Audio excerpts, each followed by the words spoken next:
श्री श्री गौरांग की जय। ग्रंथराज श्रीमद् भागवत महापुराण की जय। सामवेद भक्त वृंद की जय। जय गौर Premanand.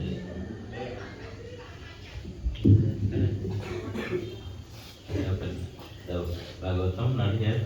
Bhagavatam. What happened? Disappeared? Only one person. Yes, you want this? Yeah, in my room. Can you bring? Oh. Om Namah Bhagavate Vasudevaya.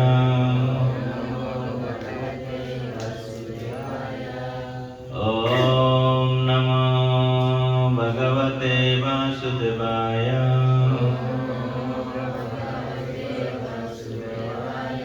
Om Namah Bhagavate Vasudevaya.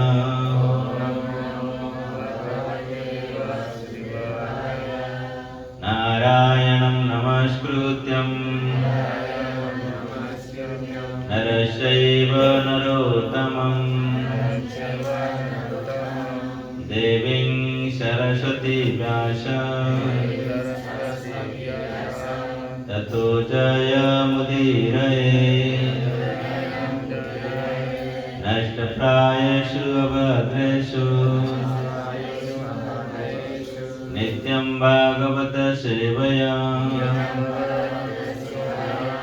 Bhagavati Uttama Shloke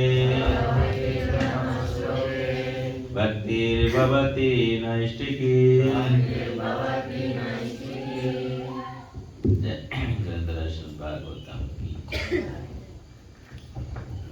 There is an English book. What happened English book?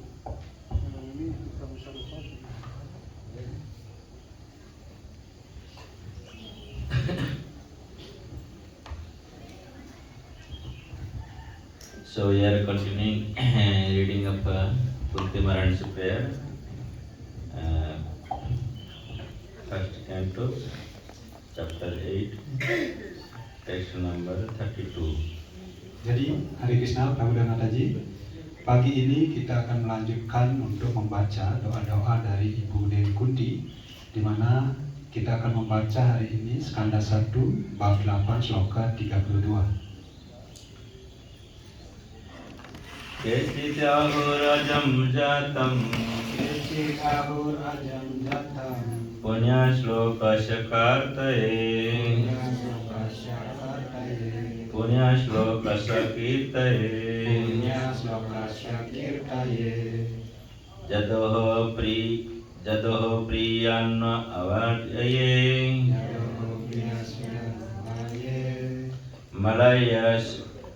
Malaya Seva Chandanam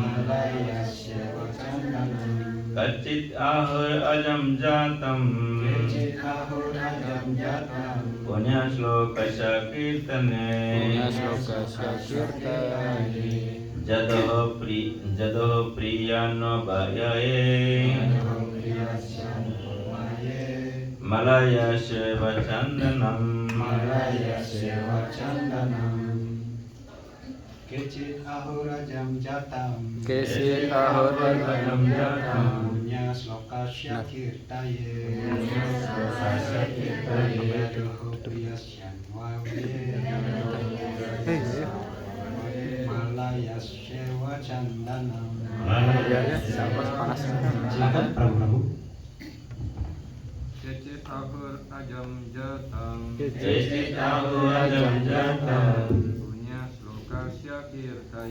punya sloka syakirtaye Jadoh priyasyan wawaye Malaya sewa candanam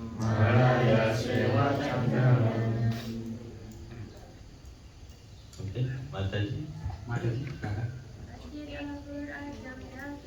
Kecit ahurajam jatam punya sloka sakirtaye Jadoh priyasyan wawaye Malaya Seva Chandanam. Second read translation purport. Jadi kita akan baca arti dari sloka ini. Ada sebagian pendapat yang menyatakan bahwa engkau yang tidak dilahirkan itu lahir untuk memuliakan raja-raja saleh, dan pendapat lain menyatakan bahwa engkau dilahirkan untuk menyenangkan hati Raja Yadu, yaitu salah seorang penyembah yang paling engkau sayangi. Engkau muncul dalam keluarganya seperti halnya kayu cendana tumbuh di pegunungan Malaya. Penjelasan yang berikutnya setelah Prabhupada Ki. Kehadiran wujud visual Tuhan di dunia material ini telah membuat para pengamat merasa bingung penuh takjub, sehingga bermunculan berbagai pendapat mengenai kelahiran Dia yang tidak dilahirkan itu.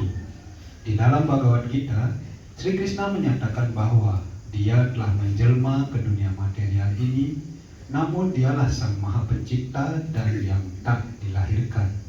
Jadi, memang fakta yang tak terbantahkan bahwa Dia yang tidak dilahirkan itu telah menjelma, yang dibuktikan oleh kehadiran wujud visual dirinya.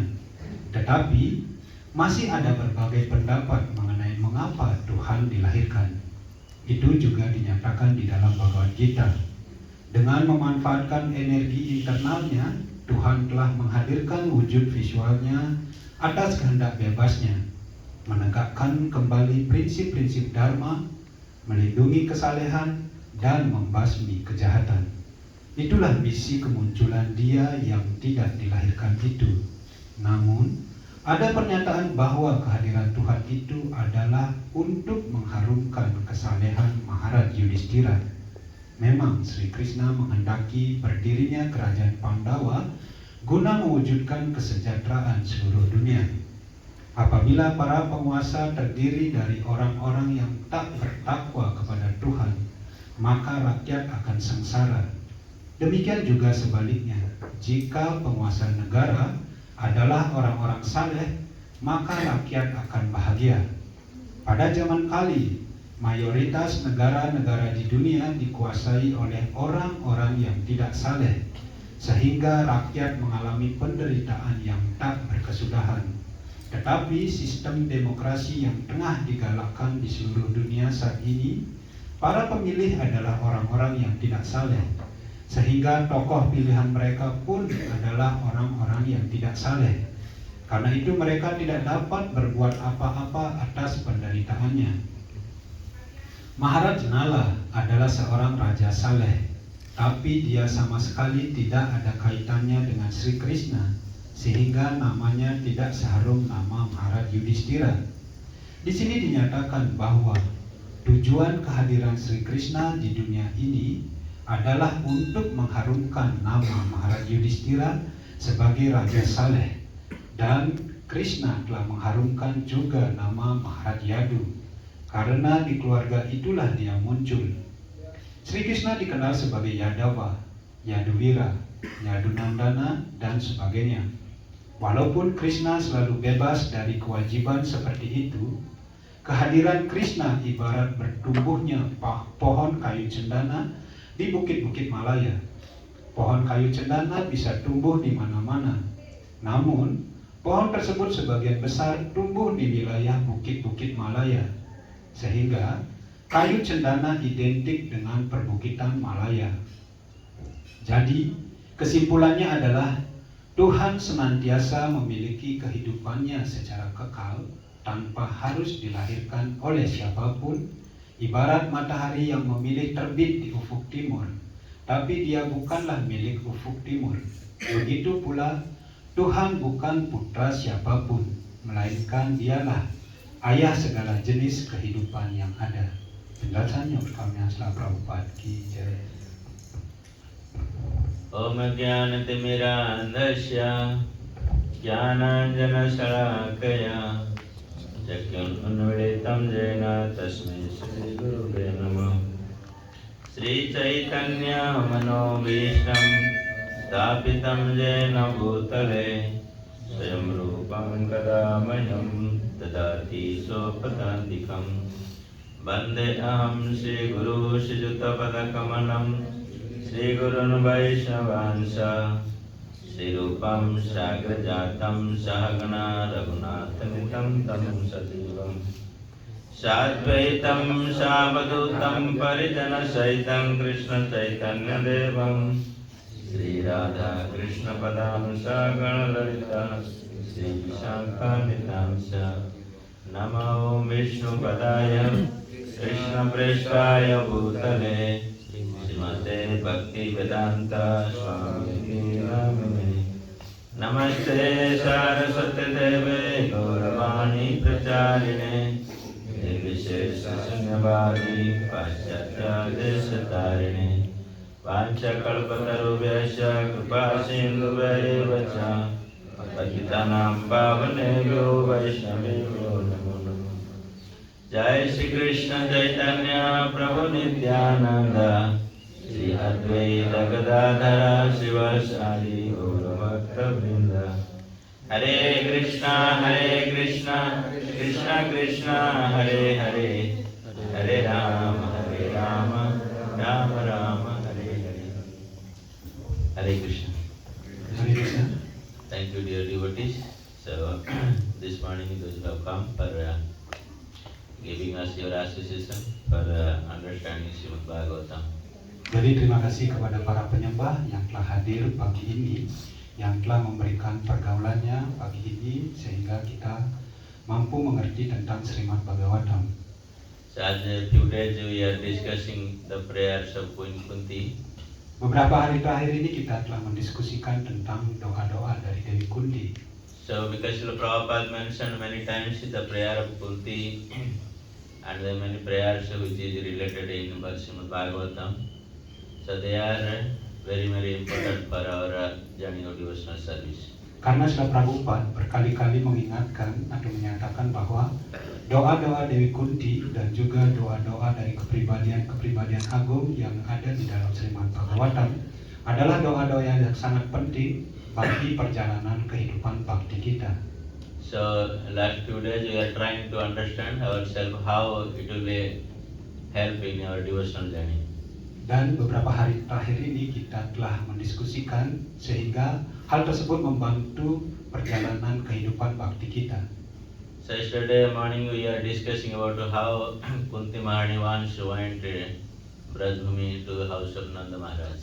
Jadi kemarin kita telah mendiskusikan bagaimana Ibu Kunti pergi ke Brajabumi di rumah Nanda Maharaj. So when he approached Nanda Maharaj's house, she saw that Krishna was tied by Mother Yashoda. Dan ketika Dewi Kunti sampai di rumah Nanda Maharaj, di sana Ibu Kunti melihat bagaimana Tuhan Sri Krishna sedang diikat oleh Ibu Yasoda. Because Krishna did some misdeeds, so Mother Yashoda was punishing him. Karena Tuhan Sri Krishna melakukan suatu kesalahan sehingga Ibu Yasoda harus menghukumnya. And Krishna is out of helpless, he is crying. Dan karena telah putus asa, tidak ada yang membantunya, akhirnya Sri Krishna menangis. So Kunti Maharani is asking, how is it possible if the personification of fear is fearful of Lord Krishna, who is Supreme Lord himself, and he is fearing Mother Yashoda and crying with helplessness. Dan bagaimana Ibu Kunti menjadi keheranan, bagaimana mungkin hal ini terjadi, bahwa kepribadian yang ditakuti oleh kepribadian ketakutan dan memohon kepadanya seperti itu, sekarang menjadi takut terhadap Ibu Yasoda dan menangis di hadapan Ibu Yasoda. And the person who releases the whole world from the bondage of material birth death cycle, and now he is in bondage. Dan bagaimana orang yang menegakkan dharma di seluruh dunia yang mampu membebaskan orang-orang dari di dunia material ini dari ikatan material, sekarang terikat di sebuah tempat di sini. And he is unable to release himself. Dan bagaimana dia tidak mampu untuk membebaskan dirinya sendiri. So that's why Kunti Maharani is saying that it is very difficult to understand, my dear Lord, your all activities and Dan pastimes. saat itulah Dewi Kunti berdoa bagaimana begitu sangat sulit untuk mengerti kegiatan-kegiatan Anda, oh Tuhanku. Because you are playing as an expert actor who plays in drama very expertly. Dan karena Anda bermain seperti halnya seorang aktor di dalam sebuah drama, bermain peran Anda begitu sangat sempurna. And after that, now Kunti Maharani is going a little philosophically that how Krishna, those who is unborn, he is not taking birth. Dan bagaimana sekarang Ibu Kunti mengutip suatu doa yang berdasarkan suatu filosofi, bagaimana Tuhan Sri Krishna yang tidak terlihat lahir di dunia ini. Though we know from different scriptures, there are many reasons behind the Supreme Lord's appeared in this material world.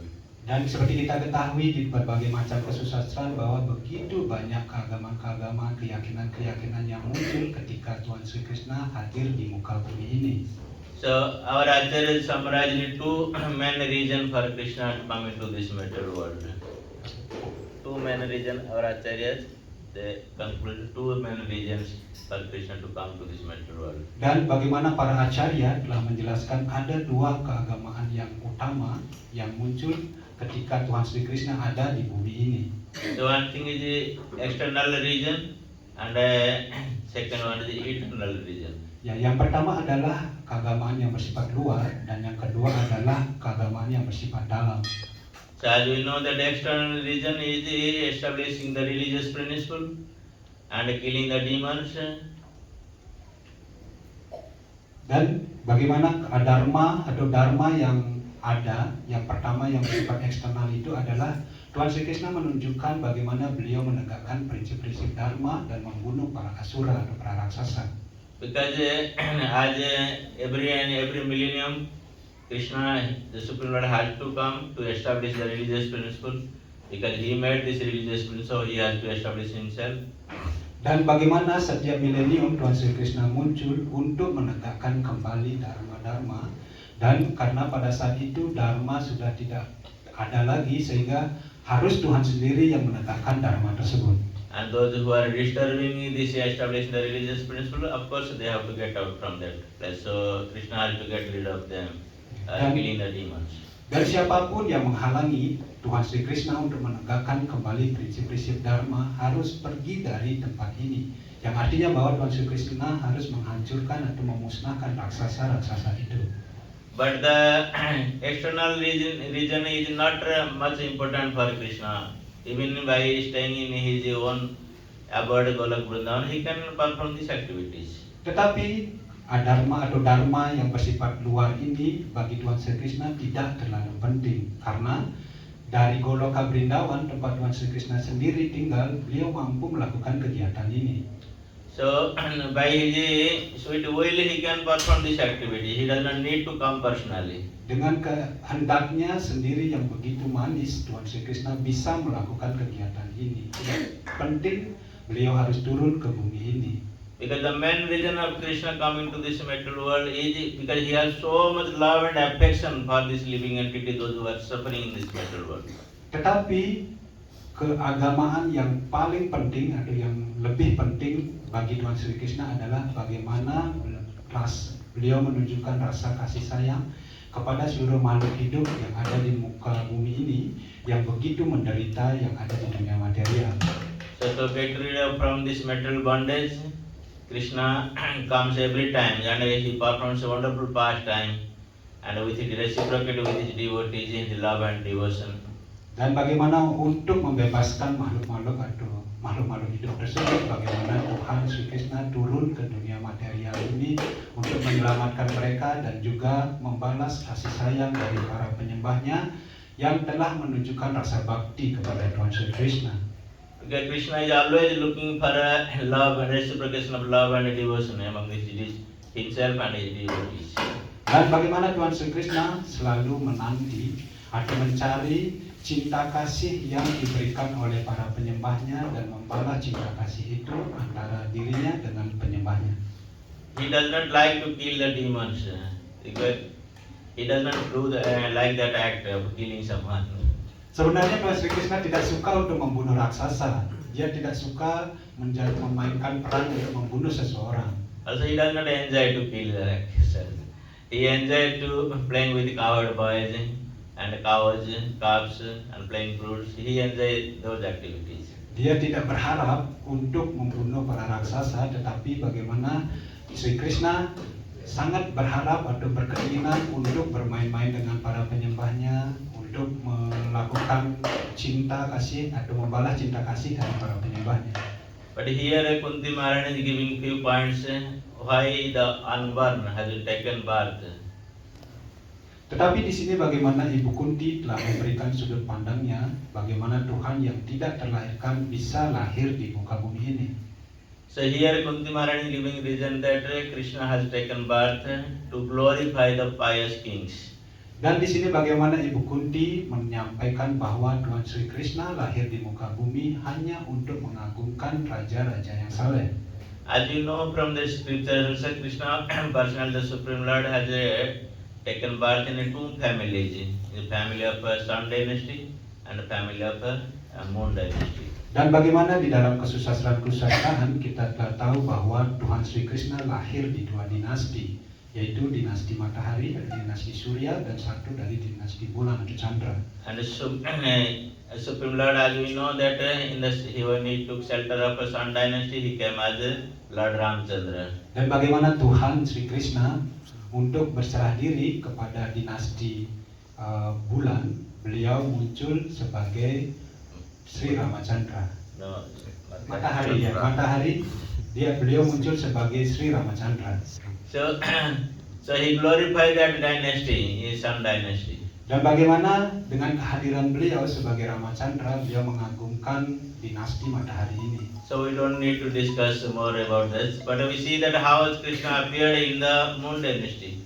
Jadi untuk dinasti matahari ini kita tidak akan mendiskusikan terlalu panjang lebar, tetapi bagaimana kita akan mendiskusikan bagaimana Tuhan Sri Krishna muncul di dinasti bulan. So here Kunti Maharani specifying is saying that you appeared in the Jatu dynasty to glorify that dynasty. Dan bagaimana di sini Ibu Kunti mengagungkan Tuhan Sri Krishna bahwa Anda telah lahir di keluarga Yadu hanya untuk mengagungkan dinasti tersebut. So as we see in the Jatu dynasty, there are great kings appear in this dynasty. They are doing very good, taking care of their subdues, everything there nicely. Dan bagaimana kita ketahui bahwa banyak sekali raja-raja yang muncul dari dinasti Yadu ini yang telah melakukan kegiatan-kegiatan saleh dan melaksanakan tugasnya dengan sangat baik. But when the disturbance came, this king Kansa, he tried to take over this dynasty irreligiously. Dan bagaimana satu raja muncul yaitu Kamsa dan berusaha untuk menguasai dinasti Yadu ini dengan kesewenang-wenangannya atau dengan kejahatannya. Because every dynasty Krishna established to bring the peace in the society and harmony to the people. Dan bagaimana setiap muncul Tuhan Sri Krishna di setiap dinasti selalu membawa kedamaian dan berusaha untuk menegakkan dan juga menertibkan masyarakat yang ada di kerajaan tersebut. But the king like Kansa and so many of his friends, they were making disturbance. Tetapi bagaimana Raja Kamsa dan juga teman-temannya yang jahat berusaha untuk membuat suatu gangguan. So that's why he is making disturbance. Then Brahma, headed by all these demigods, they approach the Supreme Lord. Dan karena gangguannya sudah keterlaluan seperti itu, bagaimana Dewa Brahma yang didampingi oleh para dewa akhirnya mendekati Tuhan. Then the Supreme Lord promised, okay, when there is a problem, I definitely come million after million. So to keep that promise, I come there. Dan bagaimana Tuhan yang telah berjanji di dalam kesusastraan bahwa setiap milenium dimanapun ada gangguan di dunia material ini, aku sendiri akan muncul. Dan untuk menepati janji itu, itulah Tuhan Sri Krishna muncul ke dunia material ini. But as we discussed before, Krishna does not need to come personally for this reason. Tetapi telah kita diskusikan sebelumnya bahwa Tuhan Sri Krishna tidak perlu datang secara pribadi ke dunia material ini. Ini bukanlah alasan utamanya. By staying in his spiritual world, he could fix the concern his all friends. Dan dari dunia rohani saja, Tuhan Sri Krishna mampu untuk menyelesaikan Raja Kamsa dan teman-temannya.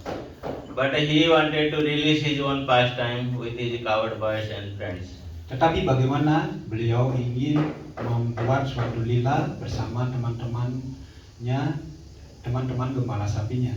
So that's why when Krishna appeared in the Jadu dynasty as the son of Devaki and Vasudeva, he immediately transported himself to Brajabhumi Vrindavan. Karena itulah bagaimana ketika Tuhan Sri Krishna lahir di keluarga Yadu dari kandungan Ibu Dewaki dan juga Wasudeva, segera setelah lahir beliau memindahkan dirinya ke Gokula.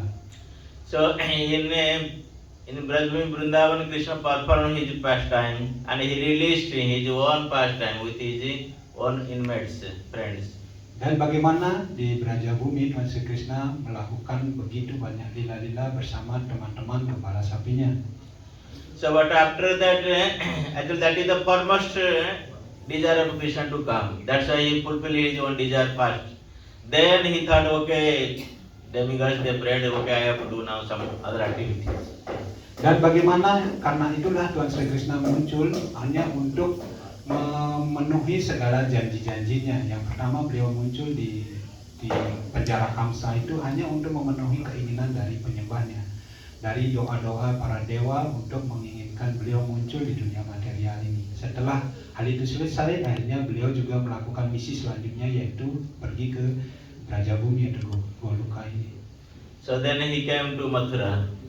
Dan bagaimana beliau tiba di Mathura.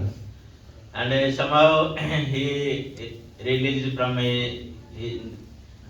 jail of Kansa to his parents, and of course Kansa has to be go out, so he did that. Dan setelah itu bagaimana beliau membebaskan orang tuanya dari penjara Kamsa, dan Kamsa harus pergi dari tempat itu. Karena itulah bagaimana Tuhan Sri Krishna melakukan kegiatan seperti itu. And indirectly also here some of our Acharya they say that indirectly Kunti was indicating that for the reason of Yudhishthira Maharaj, Krishna appeared to this world. Tetapi di sini juga bagaimana para acharya telah menyampaikan bahwa tujuan dari Sri Krishna muncul ke dunia material ini adalah untuk mengagungkan Maharaj Yudhishthira. Because Yudhishthira Maharaj, as you know, he was a pious king. So he was the son of Dharma. Dan seperti kita ketahui bagaimana Maharaj Yudhishthira adalah seorang raja yang sangat saleh, yang merupakan putra dari Raja Dharma, atau Dewa Dharma. So he supposed to become king of Hastinapur, but unrighteous way or irreligiously they have been taken away. Their kingdom, everything has been taken away. Sebenarnya Maharaj Yudhishthira ini adalah penguasa sah yang ingin dinobatkan menjadi raja di seluruh Hastinapura, tetapi entah bagaimana dalam perjalanannya karena kejahatan yang disusun, hal itu tidak terjadi. And from the beginning of their life they have been atrocized by these Kauravas. Dan bagaimana dari awal kehidupannya Maharaj Yudhishthira ini telah dibuat sedemikian rupa menderita oleh para Kaurawa. Though they have the equal right as the king's family, but they don't get the equal right. Ya, walaupun dia mempunyai hak yang sama bagi seperti halnya putra-putra raja yang ada di Hastinapura, tetapi Maharaj Yudhishthira tidak pernah mendapatkan hak-hak tersebut. So they have been sent to the forest. So they have been given so many troubles in their life. Bagaimana mereka dikirim ke tengah hutan dan diberikan begitu banyak kesulitan-kesulitan di sana. So now Krishna is thinking, no, this is not right way to do. So I have to make something here. Dan karena itulah Tuhan Sri Krishna akhirnya memutuskan ini bukan sesuatu yang benar, maka aku harus melakukan sesuatu untuk memperbaiki hal ini. So that's why Kunti Maharani is reminding that you have not taken birth actually to glorify the Jadu dynasty or giving pleasure to the Vrindavan, but personally to my family you have taken birth. Karena itulah bagaimana di doa-doa Dewi Kunti menyatakan bahwa Anda lahir di muka bumi ini bukan untuk mengagungkan keluarga Yadu ataupun untuk melakukan lila-lila bersama anak-anak gembala sapi, tetapi Anda lahir hanya untuk kepentingan keluarga hamba. Because this is the nature of a devotee. He always thinks that Krishna is only and only favoring to him or her. Karena itulah sifat alami dari seorang penyembah bahwa Tuhan Sri Krishna hanya menyayangi dirinya sendiri atau menyayangi dirinya saja. Because he always thinks that Krishna is to belong to himself or herself. Karena para penyembah selalu berpikir bahwa Krishna adalah miliknya sendiri atau milik dirinya.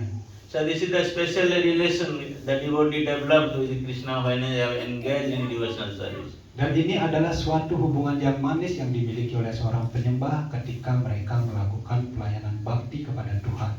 Like we see in the time of Ras Leela, all the gopis they are thinking that oh Krishna is in our party with me and he is dancing with me. Ketika hal ini juga terjadi di dalam tarian Rasalila, bagaimana semua para gopi merasa bahwa Sri Krishna sekarang ini ada di dalam kelompok kita. Mereka semua berpikir Krishna itu ada di kelompok mereka masing-masing. And same time also we see Lord Chaitanya Mahaprabhu past time when he was dancing in front of Rath Yatra, and all the parties of drummers Sankirtan they are thinking oh Chaitanya Mahaprabhu is in our party. Dan begitu juga dari Sri Chaitanya Mahaprabhu ketika terjadi Ratha Yatra, di mana semua kelompok-kelompok Sankirtan pemain drummer itu berpikir bahwa sekarang Sri Chaitanya Mahaprabhu ada di grup kita.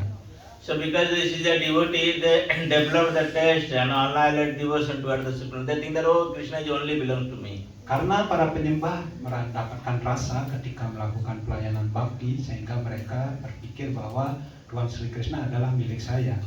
Adi Kunti Maharani is a pure devotee of Lord. She is always thinking that so you have taken birth here in this world only for my family member to protect my children from the all type of dangers. Karena itulah Dewi Kunti menyampaikan doa-doanya kepada Tuhan Sri Krishna, dan dia menyatakan bahwa Anda lahir di muka bumi ini hanya untuk kepentingan keluarga saya, untuk melindungi anggota keluarga saya.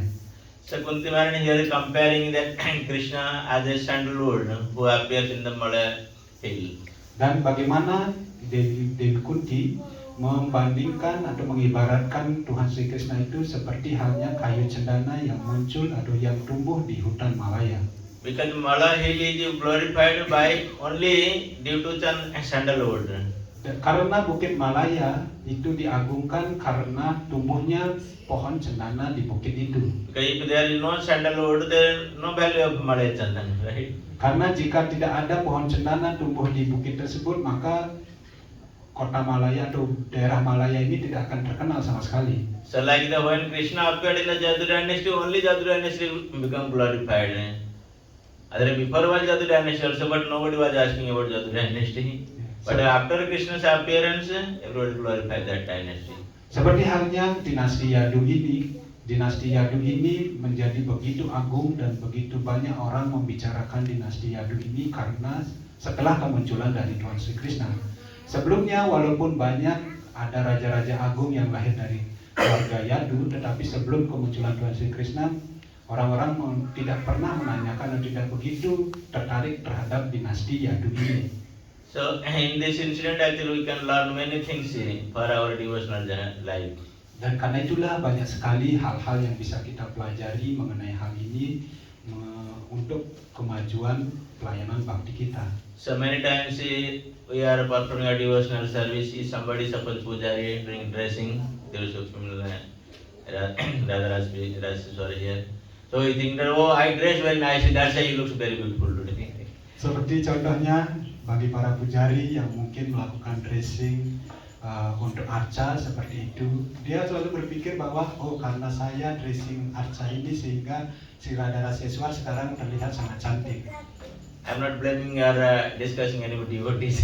So this is some feelings, how sometimes we feel that oh due to my dressing, Krishna is looking very beautiful today. But not our dressing. What can we offer to Krishna? What type of dress? Ya, jadi Maharaj tidak menunjuk atau tidak mengenai siapapun ya, atau tidak membicarakan siapapun satu orang seperti itu. Tetapi inilah pengalaman ataupun kejadian yang sebenarnya yang terjadi, bahwa para pujari itu selalu berpikir bahwa karena saya menghias arca hari ini sehingga arca Sri Radharaseswar menjadi begitu cantik. Tetapi kalau kita bisa lihat sebenarnya apa yang kita bisa persembahkan kepada beliau, pakaian apa yang kita bisa persembahkan kepada beliau. Because Krishna himself is so beautiful that all the days whatever you offer to him, he become beautiful. Karena Tuhan Sri Krishna alaminya memang sudah tampan sekali, pakaian apapun yang kita berikan kepada Tuhan Sri Krishna akan terlihat tampan. So dress become beautiful by Krishna's beautiful. Pakaian menjadi cantik atau indah karena Tuhan Sri Krishnanya yang indah, bukan pakaiannya yang indah. And same time also we think that we are building a nice temple that for Krishna. What kind of temple we can offer to Krishna? Who is served by Lakshmi Sahasra Sata Sambrahmanam, thousands, millions of Lakshmi waiting for serving Krishna. What can we offer Krishna? Ataupun ada yang berpikir bahwa oh saya telah mempersembahkan tempel yang begitu indah untuk Tuhan Sri Krishna. Apa yang bisa kita persembahkan kepada Tuhan Sri Krishna? Karena Tuhan Sri Krishna sendiri itu dilayani oleh ribuan dan ribuan ibu Dewi Laksmi. Sehingga apapun yang kita persembahkan sebenarnya itu untuk kepentingan Tuhan Sri Krishna saja. So that rather we should always in mind that Krishna had made me an instrument to serving him. Selain untuk berpikir seperti itu, sebaiknya kita berpikir bahwa oh Tuhan Sri Krishna jadikanlah hamba alat untuk melakukan pelayanan kepada Anda. So Krishna is so kind upon me that he has allowed me to serve him. Dan mental yang kita kembangkan adalah kita harus berpikir bahwa Tuhan Sri Krishna begitu baik hati kepada hamba sehingga memberikan hamba kesempatan untuk melayani beliau. Otherwise, if you have proud that oh I have offered so many things to Krishna, then Krishna is not interested of our so-called offerings. Dan jika kita mengembangkan rasa bangga, oh saya sudah melakukan begitu banyak hal untuk Tuhan Sri Krishna, saya telah mempersembahkan begitu banyak hal kepada Tuhan Sri Krishna, Tuhan Sri Krishna tidak akan merasa bahagia. Karena apalah persembahan kita bagi beliau. I'll tell a story of Lord Jagannath in Jagannath Puri. Karena itu ada satu cerita mengenai kisah Tuhan Sri Jagannath di Jagannath Puri. So one day, one wealthy rich person came from South India to have darshan of Lord Jagannath. Suatu ketika ada seseorang yang berasal dari India Selatan, dia sangat kaya dan saat itu dia darshan kepada Tuhan Jagannath. So he came, he had darshan of Lord Jagannath. Then immediately, what these people are offering to Jagannath? So I'll give million rupee to offering Lord Jagannath. And one day they have to finish all my money and prepare bhoga everything. Dan pada saat itu orang kaya ini berpikir apa yang mereka persembahkan kepada Tuhan Jagannath. Saya bisa memberikan jutaan rupiah kepada tempel ini sehingga ketika apa yang mereka persembahkan sudah habis, saya bisa memberikan bahan-bahan tersebut untuk dipersembahkan kepada Tuhan Jagannath. So this was many years, 200-300 years ago. The million rupees is so much in those days.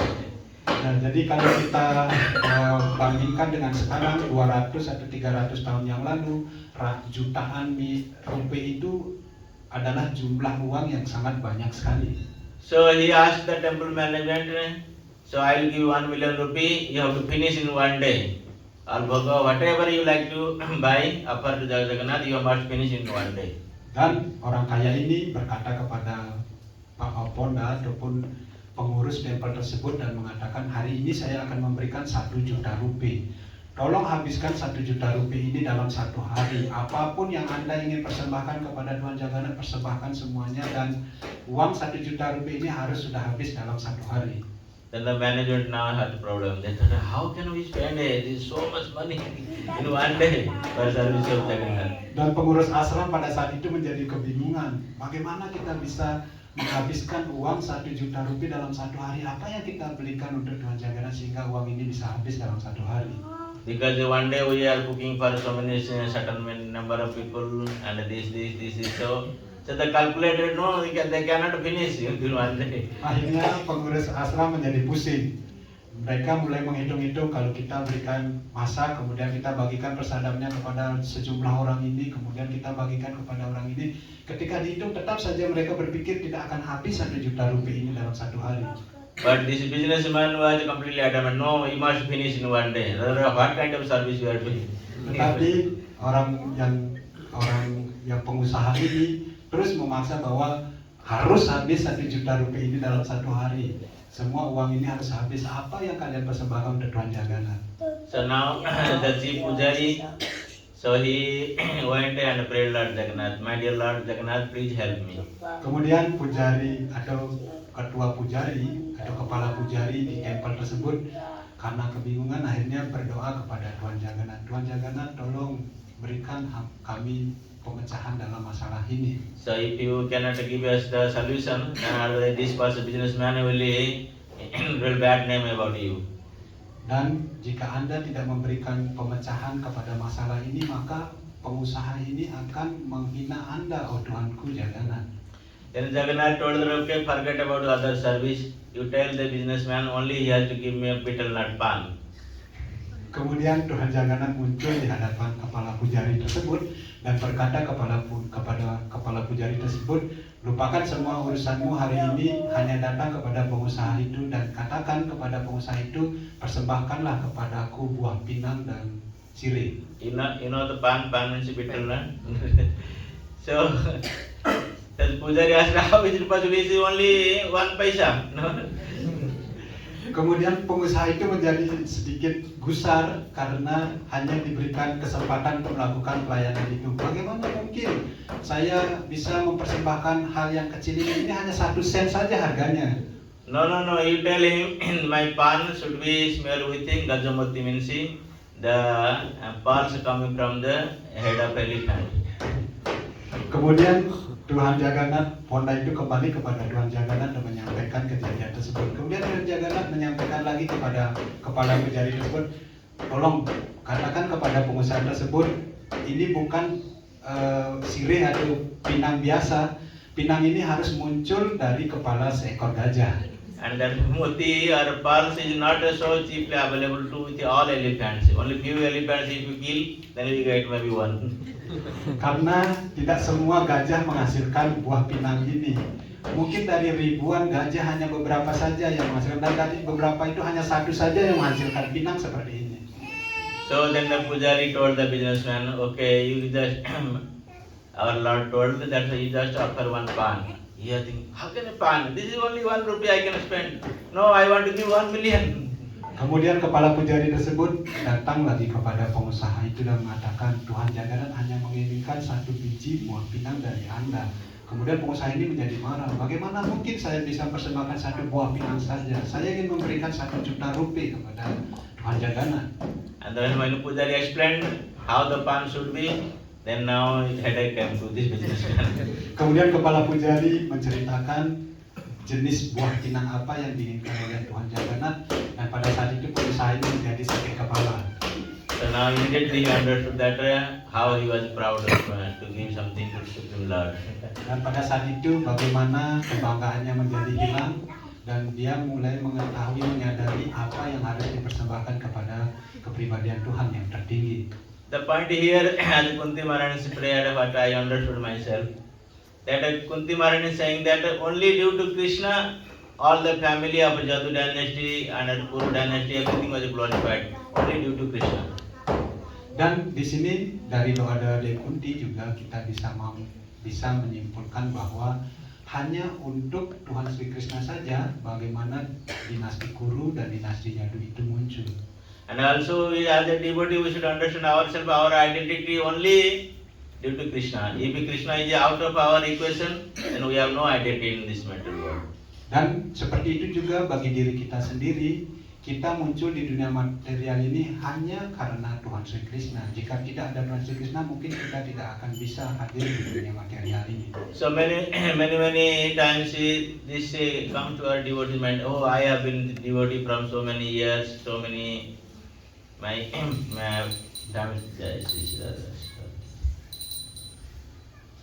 so many designation we had sometimes when we give our introduction to someone. Dan karena kadang-kadang seorang penyembah itu menjadi bangga akan begitu banyak gelar-gelar ataupun kebanggaan-kebanggaan yang dimilikinya. Saya sudah menjadi penyembah puluhan tahun dan begitu banyak hal-hal yang julukan-julukan yang dia miliki, apalagi ketika dia memberikan suatu pidato seperti itu, banyak hal yang kebanggaan dirinya itu disampaikan ke hadapan masyarakat umum.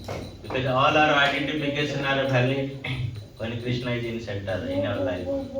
Without Krishna, there is no value of this life. Ya, karena seharusnya doa pujian kita atau keagungan kita itu kita harus persembahkan jika Tuhan Sri Krishna sebagai pusat dari kehidupan kita. Jika tidak ada Tuhan Sri Krishna di sana, maka kehidupan kita tidak ada artinya sebenarnya. So that's why here Kunti Maharani is saying that to glorify the so-called pious kings or my family particularly, so you have taken birth. Though you supposed not to take birth, you are unborn. Dan di sini Ibu Kunti menyatakan bahwa hanya untuk mengagungkan raja-raja yang muncul di keluargaku, di keluarga Yadu ini, karena itulah Anda lahir di dunia material ini, yang sebenarnya Anda tidak pernah dilahirkan. Then in the next verse, Kunti Maharani again relating the Krishna to his family relationship. She is developing the relationship with Krishna with his family. Dan di doa selanjutnya, di sloka selanjutnya, bagaimana Ibu Kunti masih berdoa kepada Tuhan Sri Krishna dalam hubungan keluarganya bersama Tuhan Sri Krishna. Because the devotee, they always relate themselves very personally to the Krishna. Karena bagi para penyembah, mereka selalu menghubung-hubungkan dirinya dengan Tuhan Sri Krishna. Because Krishna says in Bhagavad Gita also, Jajathama prapadantam tatham bhajameham. So as long as you reciprocate with me, I reciprocate accordingly with you. Karena di Bhagavad Gita itu dinyatakan bahwa yayatamam prapadyanti tanpa imam bajami aham. Jadi seberapa besar penyerahan diri Anda kepadaku, maka dengan cara seperti itu aku akan membalas penyerahan diri itu. So Kunti Maharani continuing her prayer in the next 33 verse. Dan bagaimana Ibu Kunti melanjutkan doa-doanya di sloka selanjutnya, di sloka 33. Apare vasudevasya devakyam vachito bhagan ajastam asya khyamaya vidaya ca suradvesham. Pendapat lain menyatakan bahwa Wasudewa dan Dewaki telah berdoa bagi kedatanganmu, sehingga engkau hadir sebagai putra mereka. Kenyataan yang tak terbantahkan bahwa dirimu tak dilahirkan, namun engkau lahir demi kesejahteraan mereka dan untuk membasmi kejahatan yang mengganggu para dewa. No,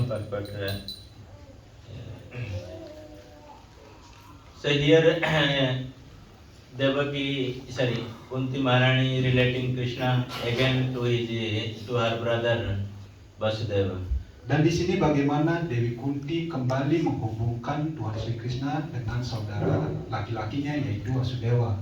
Because the demigods they prayed for your protection. That's why you came also Vasudeva and Devaki in their previous birth. Sutapa and Prishnigarva, they also prayed to you that you become their child, so you have taken birth as a child. Kemudian Dewi Kunti menyatakan bahwa bagaimana para dewa telah berdoa untuk meminta perlindungan dari Anda. Begitu juga Vasudewa dan Dewaki di kehidupan sebelumnya menjadi Sutapa dan Prishni telah berdoa kepada Anda agar lahir menjadi putra mereka. Karena itulah Anda sekarang muncul di dunia material ini. So you have taken birth, though you suppose not to take, you are unborn yourself, but you have taken birth to those envious people, those who are disturbing this, to get rid of them. Dan juga bagaimana Anda muncul atau lahir yang sebenarnya Anda tidak terlahirkan bagi para orang-orang jahat dan yang tidak berprinsip kedharmaan untuk menghancurkan mereka, untuk membinasakan mereka.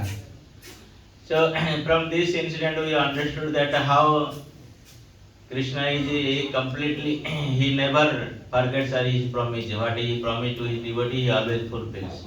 Dari sini kita bisa mengerti bahwa Tuhan Sri Krishna tidak pernah mengingkari janjinya kepada para penyembahnya. Apapun janji yang disampaikan oleh Tuhan Sri Krishna akan selalu ditepati oleh beliau. So when a devotee they pray Krishna, you become my son.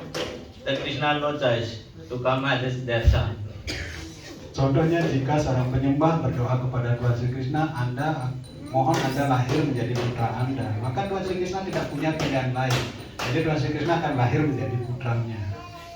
So many times devotees they interpret that why devotees are praying Krishna and they asking Krishna their son, why they are not asking for liberation. Dan begitu banyak penyembah yang berpikir bahwa mengapa banyak penyembah-penyembah yang berdoa agar Tuhan Sri Krishna menjadi putra mereka. Mengapa para penyembah ini tidak berdoa untuk mendapatkan pembebasan? So if you get liberation, what is the beauty of the liberation? Jika Anda mendapatkan pembebasan, terus apa untungnya atau apa keindahan dari mendapatkan pembebasan itu sendiri? So you may go back to the spiritual world, be in the spiritual world, the different types of liberation you can get. But when you ask Krishna as your son, then you have so much reciprocation with Krishna. Jika Anda bisa dibebaskan dari dunia material ini dan kembali ke dunia rohani, begitu banyak jenis-jenis pembebasan yang kita bisa dapatkan di sana. Tetapi apa indahnya untuk mendapatkan pembebasan seperti itu dibandingkan jika kita mendapatkan Tuhan Sri Krishna sebagai putra kita. Begitu banyak kasih sayang yang tertukar atau pertukaran kasih sayang yang terjadi antara kita dengan Tuhan Sri Krishna jika Sri Krishna menjadi putra kita.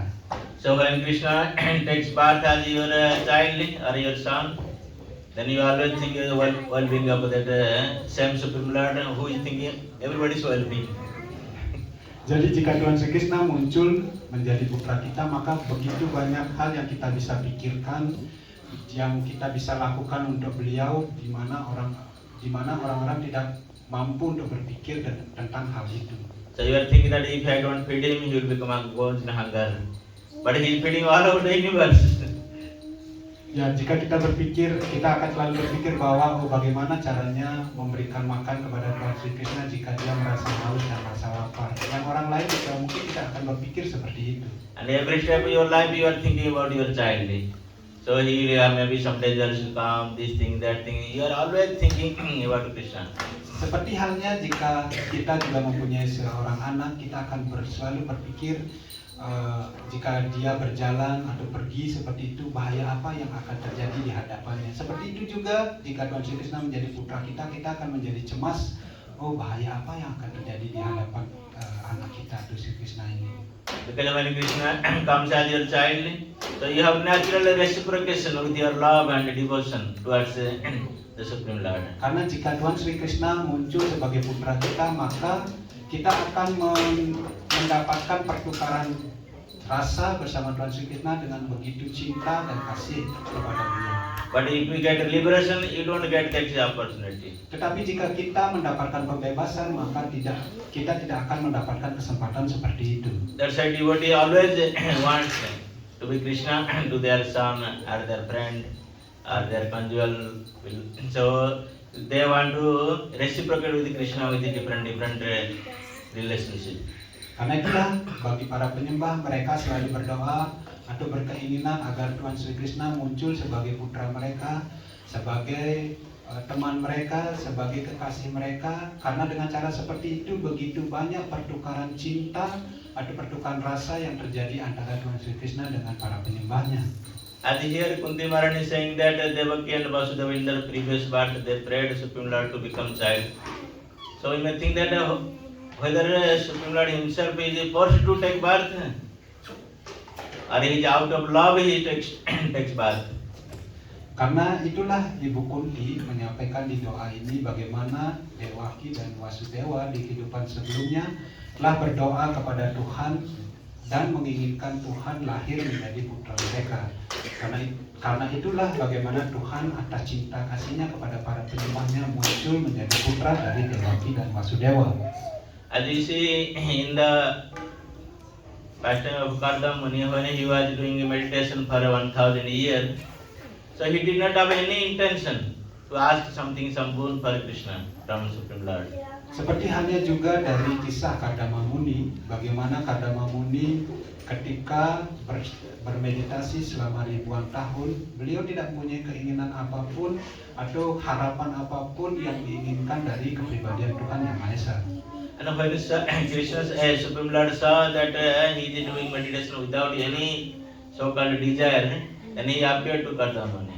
Dan bagaimana Tuhan ketika melihat Kardama Muni bermeditasi tanpa memiliki motif apapun, tanpa memiliki keinginan apapun, akhirnya muncul di hadapan Kardama The Muni. Supreme Lord asked him, "What do you need? Why you are doing meditation? I am very pleased with you."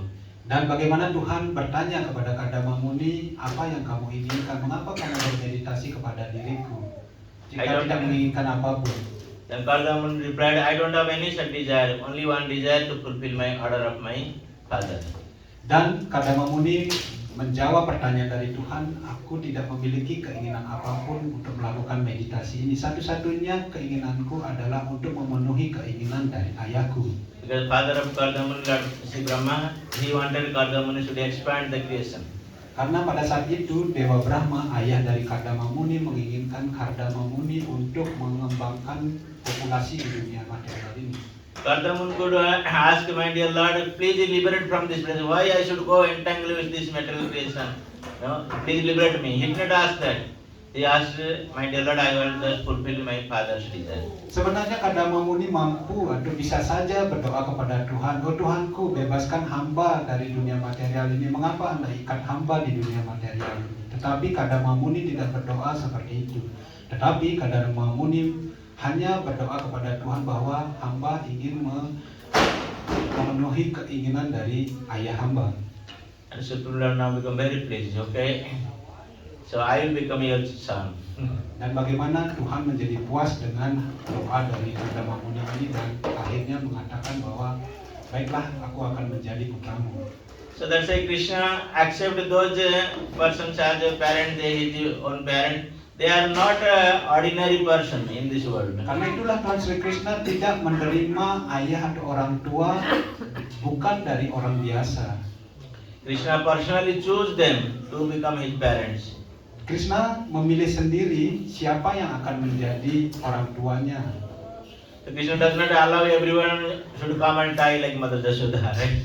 Karena Tuhan Sri Krishna tidak mengizinkan siapapun untuk mengikat dirinya seperti Ibu Yasoda. And Krishna never allow anyone to jump over him like his friends. Ataupun Tuhan Sri Krishna tidak mengizinkan siapapun untuk melompat ke punggungnya atau ke kepalanya. So that's why Krishna gives everything, but he does not give you this love and affection or devotion. Karena itulah Tuhan Sri Krishna bisa memberikan apa saja, tetapi tidak memberikan cinta dan kasih sayang kepada setiap orang. Only and only specific devotees, those who are chosen by Krishna himself, they have been only endowed with this type of quality. Hanya penyembah-penyembah tertentu saja yang dipilih khusus oleh Tuhan Sri Krishna yang mendapatkan kemampuan atau yang mendapatkan kesempatan untuk melakukan lila-lila atau melakukan kegiatan seperti ini kepada Tuhan Sri Krishna. And Kunti Maharani saying, though you are unborn, so you have taken birth now by your sweet will. Karena itulah Ibu Kunti berdoa, walaupun Anda tidak dilahirkan, tetapi Anda sekarang muncul karena atas keinginan Anda sendiri. So even a devotee, they cannot force Krishna to take birth. Karena para penyembah pun tidak mampu untuk memaksa Tuhan Sri Krishna untuk lahir. Even only Krishna, if he wants himself to come, only he can come by his sweet will. Tetapi jika Tuhan Sri Krishna ingin lahir, maka dia akan lahir atas keinginannya sendiri, atas kehendaknya sendiri tanpa paksaan dari siapapun. In Bhagavad Gita, Krishna says, "Sambhavami Atma Mayaya." I only come to this material world through my sweet will. I come to this. Dan karena itulah Tuhan Sri Krishna bersabda di dalam Bhagavad Gita bahwa karena atas keinginanku sendirilah aku muncul di dunia material ini. So that's why it is mentioned that there are so many regions behind the when Krishna comes to this material world. Karena itulah disebutkan di sini begitu banyak dharma atau banyak agama yang muncul di balik kemunculan Tuhan Sri Krishna di dunia material ini. But out of everything, there is only one thing, that when Krishna desires himself to come, only he can come. Ya, tetapi di balik semua itu ada satu hal di mana Tuhan akan muncul jika Tuhan sendiri berkeinginan untuk muncul di dunia ini. So that's why here Kunti Maharani is praying that, my dear Lord, by your own sweet will only you have appeared in this our family. Karena itulah Dewi Kunti berdoa kepada Tuhan Sri Krishna, oh Tuhanku, hanya karena atas keinginan Anda sendirilah Anda muncul di keluarga hamba. killing killing the demons or protecting the demigods. It is not actually really cause of your coming to this world. Melindungi prinsip-prinsip kedarmaan ataupun membunuh para raksasa itu bukanlah alasan utama bagi Anda untuk muncul di dunia material ini. So that's why we have to always think that when the Supreme Lord comes by His sweet will, so we have to reciprocate also accordingly. Karena itulah jika Tuhan muncul atas keinginannya di dunia material ini, maka kita harus mendekati beliau atau memberikan kasih sayang, pertukaran kasih sayang secara benar dan secara tepat kepada beliau. So as we are sitting here, if you remember few years back, there is nothing in this land, right? Seperti halnya kita sekarang berdiri di sini, mungkin jika kita tilik beberapa tahun atau beberapa puluh tahun sebelumnya tidak ada apa-apa ada di tempat ini. By the sweet will of His pure devotee and as Sri Radharasa sir, they appear here. Jadi atas keinginan dari para penyembah murni dan juga keinginan yang manis dari Tuhan sendiri, akhirnya beliau muncul di sini. So now we may think, oh, Krishna has appeared, this is sweet will, now let him sit down there. Tetapi juga kita jangan berpikir bahwa karena Tuhan dengan keinginan manisnya ingin muncul di sini, kalau gitu biarkan saja Tuhan duduk di sini. So he will make his own arrangement. Biarkan beliau memenuhi keinginannya sendiri atau mengatur keinginannya sendiri. Of course he can do his own arrangement, it is not difficult for him. Tentu saja hal itu tidak terlalu sulit bagi beliau jika beliau menginginkan melakukan hal itu. But what will be benefit to us? Tetapi apa manfaat yang kita dapatkan dari melakukan hal itu? So you remember that by this sweet will of a pure devotee, those time only few devotee, handful devotee, now so many living entity come into their center. Karena atas keinginan atau kehendak dari seorang penyembah murni lah, dan sehingga Tuhan muncul di sini dan begitu banyak makhluk-makhluk hidup, jiwa-jiwa yang bisa mengambil perlindungan kepada Sri Radharasa di sini. But this is the reciprocation of Krishna with his devotees. Dan inilah pertukaran cinta kasih yang dimiliki oleh Tuhan Sri Krishna kepada para penyembahnya. You don't think that Krishna has reciprocation with us? No, he has reciprocation with the pure devotee. But the result we are coming into him. Mungkin kita berpikir Tuhan Sri Krishna tidak akan membalas cinta kita. Tentu saja, karena Tuhan Sri Krishna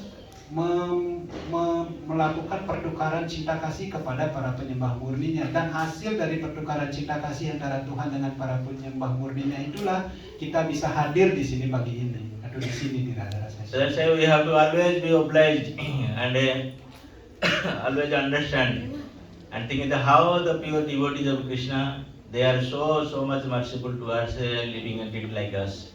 Karena itulah kita harus selalu berpikir dan kita harus selalu merasa berhutang budi bagaimana penyembah murni dari Tuhan Sri Krishna begitu berkarunia bagi kita jiwa-jiwa yang tidak ada artinya ini, sehingga kita mendapatkan kesempatan bisa hadir di sini. So by their causeless mercy, pure devotee and Supreme Lord himself, so they try to deliver all this living entity in this material world. Dan atas karunia dari para penyembah murni dan juga kehendak dari Tuhan sendiri, maka kita bisa dibebaskan dari dunia material ini. So that is the reason Supreme Lord appears in different forms. Dan itulah keagamaan utama bagaimana Tuhan muncul dengan berbagai macam kehendaknya sehingga beliau bisa hadir di sini. Hare Krishna. Hare Krishna. If anybody has any question or comment. Prabuddha Mataji, jika ada pertanyaan atau komentar bisa disampaikan. Silakan jika ada pertanyaan.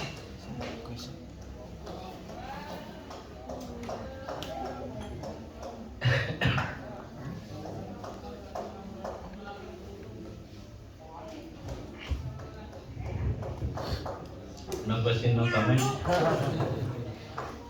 Tidak ada pertanyaan atau komentar? Oh, ada. Silakan Prabu.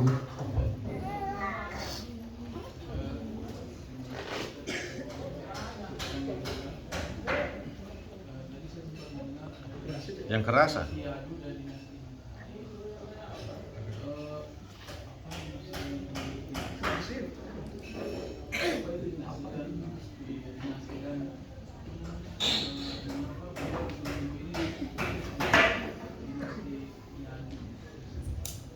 Ya.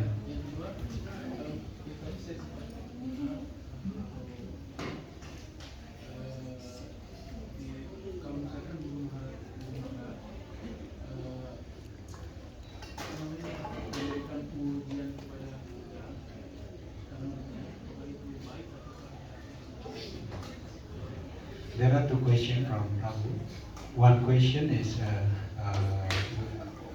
previously you heard from Maharaj that Lord appeared in two dynasty Sun and dynasty Moon. But why Lord prefer to glorify more dynasty Yadu than dynasty Sun? And then what is the dynasty? No, dynasty are coming from Supreme Lord himself.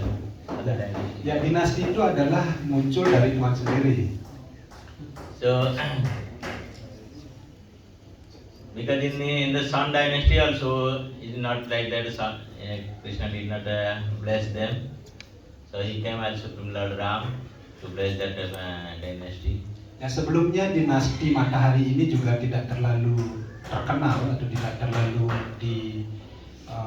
kenal publik seperti itu sampai akhirnya Tuhan Sri Krishna muncul di sana sebagai Tuhan Ramachandra dan akhirnya dinasti itu juga menjadi teragungkan. But he did more pastime in the Jatu dynasty when he came as Lord Supreme Lord Krishna himself. Tetapi bagaimana lebih banyak kegiatan-kegiatan yang dilakukan oleh Tuhan Sri Krishna ketika beliau muncul di dinasti Yadu. And the dynasty are created by Supreme Lord to make the proper management of this managerial affair of the universe. Dan dinasti itu dibuat atau diciptakan sendiri oleh Tuhan dengan maksud untuk mengatur berjalannya kegiatan yang ada di alam semesta ini dengan baik. So the chief of the dynasty or those who are head or king of the dynasty, they make sure that Supreme Lord's management is going on perfectly. Karena itulah bagi pemimpin kerajaan atau seorang raja, mereka harus memastikan bahwa roda kerajaan tersebut harus berjalan dengan sempurna di bawah arahan dari Tuhan. Sometimes they become successful caretaker, sometimes they fail due to some disturbance, then they take help of Supreme Lord. Kadang-kadang mereka sukses melaksanakan tugasnya untuk mengatur kerajaan seperti itu dengan sangat baik, tapi kadang-kadang juga terjadi kegagalan karena begitu banyak gangguan dari orang-orang jahat sehingga mereka harus mengambil perlindungan dari kepribadian Tuhan. The beauty of these two dynasty, if there is any problem comes to their and they always take shelter of Supreme Lord. They don't take themselves, oh I can do this, solve this problem. Tetapi bagusnya atau indahnya dari dua dinasti ini adalah bagaimana ketika mereka mendapatkan suatu masalah, mereka akan mengambil perlindungan dari kepribadian Tuhan yang tertinggi yaitu Tuhan Sri Krishna. Mereka tidak pernah berpikir bahwa aku akan mencari jalan keluar sendiri dari masalah ini. That is the reason Supreme Lord like to come to this two dynasty. Karena itulah ini alasan utama bagaimana Tuhan muncul di dua dinasti ini. Okay. Yes. The question number 2, Maharaj. When our spiritual master glorifying us, it is good or bad? Yeah, you can take it in both way. Ya, jawabannya adalah kalau apakah ini baik atau buruk? Apakah baik atau buruk itu kita bisa mengambil dua sisi ini.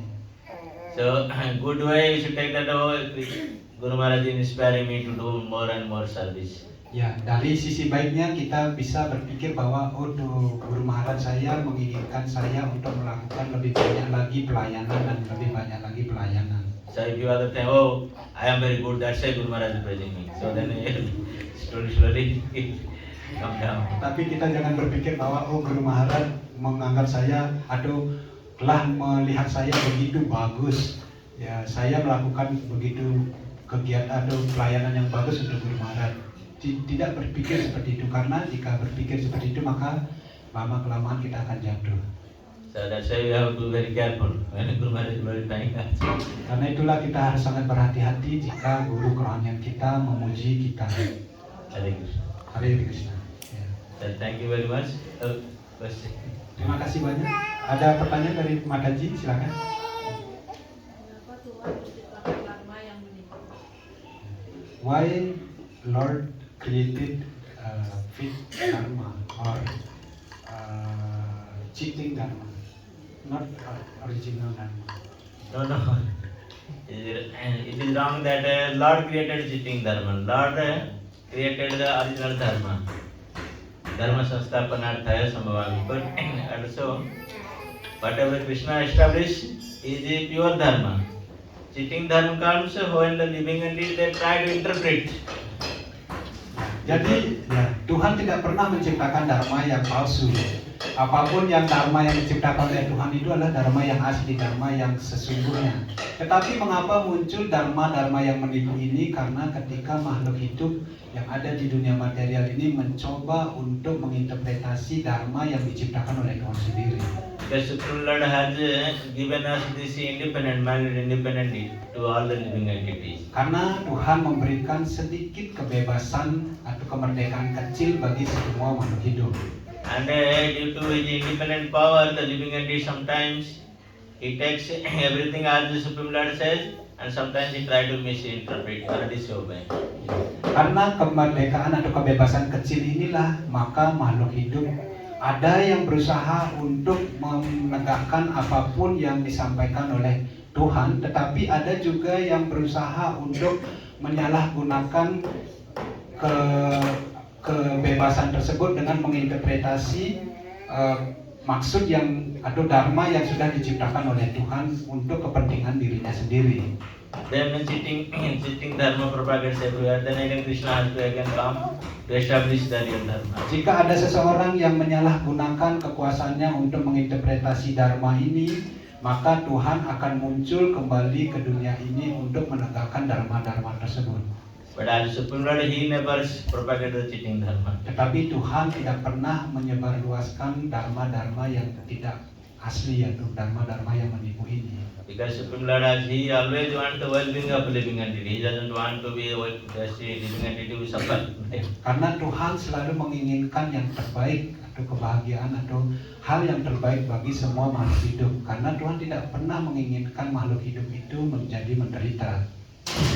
Okay. Bagaimana Pak Taji? Maharaj mungkin announced about the Nityananda Prabhu as a brother of Sri Morning Krishna. they announced. Yeah, okay, you can announce. Yeah, morning Mangala they announced. You can and the devotee. Ya, Prabuananta menginginkan untuk Maharaj mengumumkan tentang berpulangnya Prabu Nityananda. Tapi Maharaj sudah mendengar tadi pagi di Mangalarati juga sudah diumumkan. Kalau mau diumumkan silakan lagi bro. So we pray everybody. Ya, jadi mungkin setiap penyembah yang hadir di sini bisa berdoa untuk Prabunya. Because we have no control over the Mr. Death. It comes anytime. Karena kita tidak mampu mengendalikan dewa kematian. Ya, karena kematian itu bisa datang kapan saja kepada diri kita. But as long as we are Krishna consciousness, we are remembering Krishna, engaging ourselves in service of Krishna. So that is our thing we can do. Ya, tetapi karena kita ada dalam kesadaran Krishna, apa yang kita bisa pikirkan untuk kita lakukan, kita harus selalu ingat dengan Krishna dan berusaha melakukan pelayanan bakti kepada beliau. But somehow Krishna has a different plan sometimes to take away his devotee. Tetapi Tuhan kadang-kadang memiliki rencana lain untuk mengambil penyembahnya. So maybe we have some different suffering in the future. So Krishna wanted his devotee to take away quickly. Ya, mungkin dilihat oleh Tuhan Sri Krishna di masa yang akan datang kita akan menderita begitu luar biasa sehingga secepatnya diambil oleh Tuhan. So we should not take negative always Krishna. So whatever Krishna will do, we have to take always in positive mode. Ya, karena itulah jangan pernah mengambil sisi negatif dari apa yang telah Krishna lakukan kepada diri kita, tetapi sebaliknya harus selalu berpikir positif tentang apa yang Tuhan Sri Krishna telah lakukan kepada diri kita. So though we know that Nityananda Prabhu is not such an elderly person. Seperti halnya Prabu Nityananda, mungkin kita tahu tidak terlalu tua umurnya. So now time has come here to go. So Tetapi mungkin sekarang adalah waktunya bagi Prabunya untuk pergi. so that's from this way we have to take lesson that any time. So our time may come for end. So we have to be very careful always and remember Krishna in your life. Ya, dari ini kita bisa mengambil pelajaran bahwa kapanpun kita bisa diambil oleh Tuhan Sri Krishna, dan kita karena itulah kita harus selalu berusaha untuk sibuk dalam pelayanan dan mengingat Tuhan Yesus Kristus setiap waktu. So we pray the Sri Radha Siswar and Sri Jagannath Baladev Sudharmarani, Sri Gauritai, para the departed souls, you can remain in their shelter always.